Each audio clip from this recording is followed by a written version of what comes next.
تو پہلی بات بھائی یہ ہے کہ صحیح بخاری اور مسلم کی متفق علیہ حدیث ہے کہ آپ صلی اللہ علیہ وسلم نے اپنے مبارک زمانے میں کعب بن اشرف نامی ایک یہودی گستاخ رسول کو قتل کروایا تھا. اب قرآن پاک بند کر دیجئے, اسی پہ ہماری گفتگو انشاءاللہ کنکلوڈ ہونی ہے. کعب بن اشرف یہودی جو نبی صلی اللہ علیہ وسلم کو مسلسل گالیاں دیتا تھا, معاذ اللہ آپ صلی اللہ علیہ وسلم کو تکلیف پہنچاتا تھا, تو آپ صلی اللہ علیہ وسلم نے پھر فرمایا کون ہے جو کہ اللہ اور اس کے رسول کی رضا کی خاطر اس گستاخ کو قتل کرے. تو پھر ایک صحابی نے جو ہے وہ ذمہ داری لی اور بڑا ڈیٹیل واقعہ, الٹیمیٹلی انہوں نے اس کو قتل کر دیا.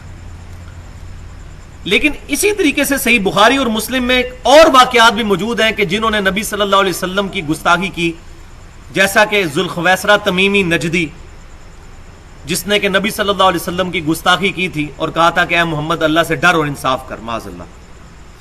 تو آپ صلی اللہ علیہ وسلم کو جلال آیا اور صحابہ نے اس کو قتل کرنے کی اجازت چاہی, تو آپ صلی اللہ علیہ وسلم نے فرمایا کہ اس کو چھوڑ دو, لوگ کہیں گے کہ محمد اپنے ساتھیوں کو, اصحاب کو قتل کرواتا ہے. تو آپ صلی اللہ علیہ وسلم اپنے گستاخ کو خود معاف کر سکتے تھے جب تک آپ صلی اللہ علیہ وسلم دنیا میں موجود تھے.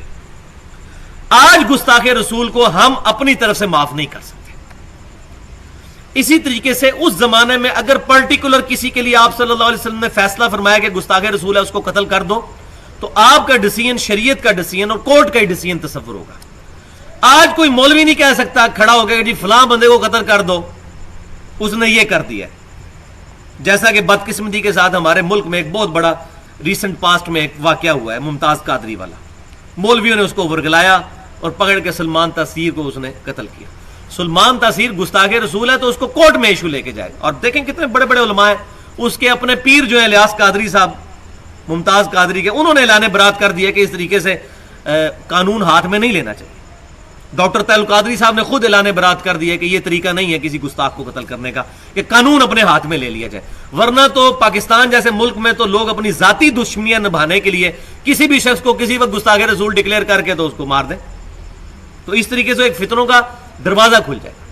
تو یہ پہلا پوائنٹ ہے جو امپورٹنٹ میں نے ڈسکس کیا. اور اس میں یہ بات بھی یاد رکھیے, یہ بعض لوگ ایک بڑی مشہور حدیث پیش کرتے ہیں سنن نبی داؤد سے کہ ایک شخص تھا تو اس کی لونڈی نبی صلی اللہ علیہ وسلم کو گالیاں دیا کرتی, تو اس نے خود ہی اپنی لونڈی کو قتل کر دیا اور نبی صلی اللہ علیہ وسلم کی بارگاہ میں مقدمہ پہنچا تو حضور صلی اللہ علیہ وسلم نے اس کا قتل معاف کر دیا.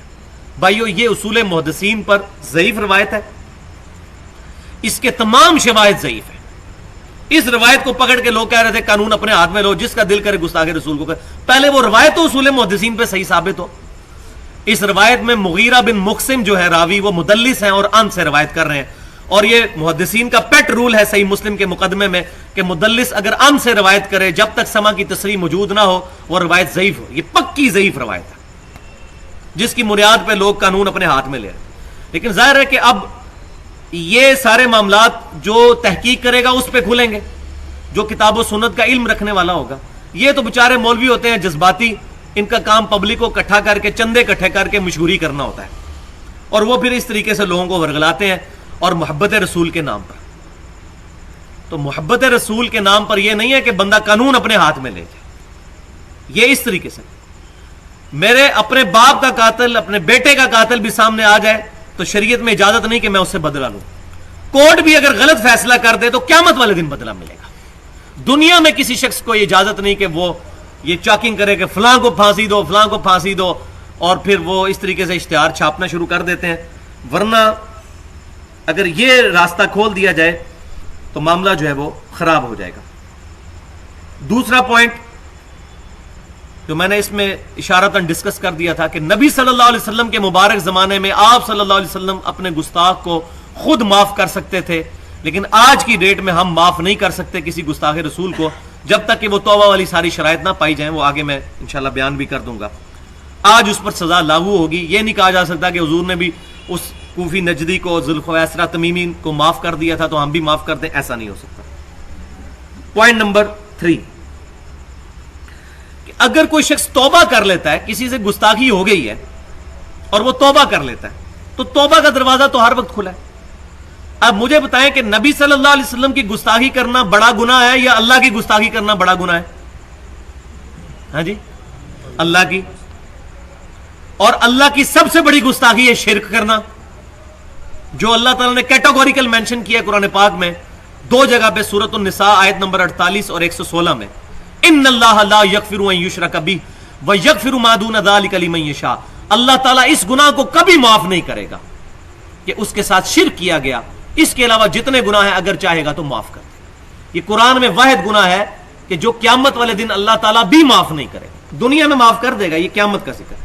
دنیا میں اسی قرآن میں سورۃ الفرقان کے آخری رکوع میں ہے کہ اگر کوئی شخص شرک سے خالصتاً توبہ کر لے، اللہ تعالیٰ اس کے گناہوں کو بھی نیکیوں سے بدل دے گا۔ سبحان اللہ، یہ اللہ کی رحمت کا تقاضا ہے۔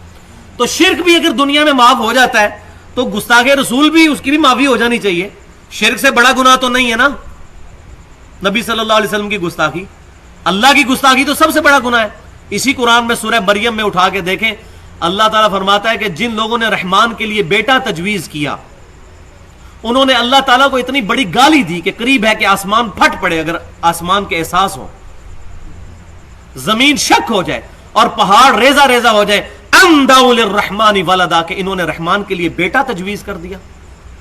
اتنی بڑی گالی اللہ کو دی، اتنی بڑی گستاخی۔ 2.25 ارب کرسچن یہ کام نہیں کر رہے، رحمان کے لیے بیٹا تجویز نہیں کر رہے، چاہے کیتھولک ہوں وہ بیٹا تجویز کرتے ہیں، پروٹیسٹنٹ کہتے ہیں کہ عیسیٰ بن مریم ہی اللہ ہے۔ تو قانون کو ہاتھ میں نہیں لینا، ورنہ میں نے تو بڑے بڑے بزرگ جن کے بارے میں لوگوں کا بڑا گمان تھا کہ یہ بڑی بڑی پہنچی ہستی ہیں، ان کی گستاخانہ عبارتیں نکالی ہیں۔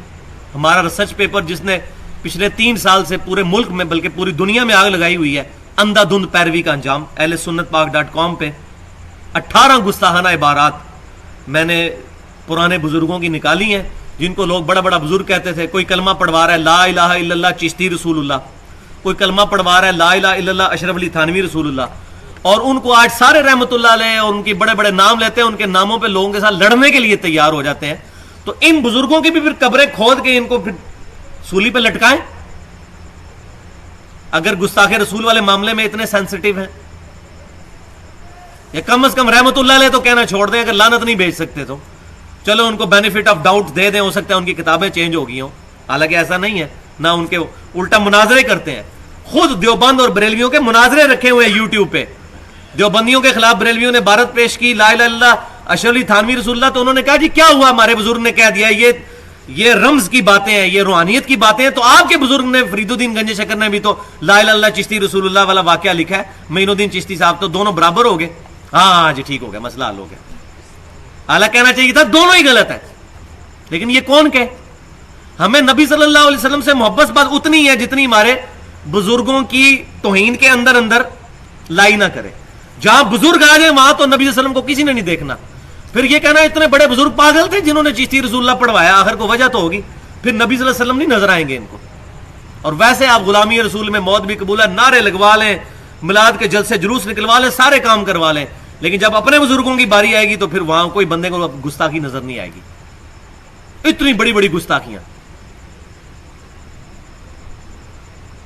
تو پھر اگر یہ معاملہ کرنا ہے تو پھر ان کے سارے ماننے والے مولوی، جو مولوی ان کو رحمت اللہ علیہ اور شیخ الاسلام اور ان کو ڈکلیئر کرتے ہیں حکیم الامت اور مریض الامت، اور یہ سارے مجدد دین و ملت اور مجدد دین بدعت، ان کے سارے مولویوں کو پھر ٹانگا جائے اگر یہ اصول اس سے سمجھنا ہے تو کہ نہیں یہ نہیں کرنا چاہیے۔ تو ہم بھی یہی کہہ رہے ہیں کہ بجائے ان کو یہ کرنا ہے کہ ان کو سمجھانا چاہیے، مسلمان بھائی ہیں، اہل قبلہ ہیں، تعویل کی غلطی لگی ہوئی ہے، غلطی کسی کو بھی لگ سکتی ہے، اور یہی ہم نے اس پمفلٹ پہ کیا، اہل سنت پاک.com پہ رکھا ہوا ہے۔ بڑے بڑے علماء جو بڑے بڑے فنیر اپنے مکاتب فکر کے بنتے تھے، چاہے وہ دیوبند کے الیاس گھمن صاحب ہوں یا بریلویوں کے حنیف قریشی صاحب، سارے بھاگے ہوئے اس پمفلٹ سے، کسی کی جرت نہیں کہ لکھ کے جواب دے، جب جواب مانگا جاتا ہے تو کہتے ہیں جی لے علی نو مناظرہ کر لینے۔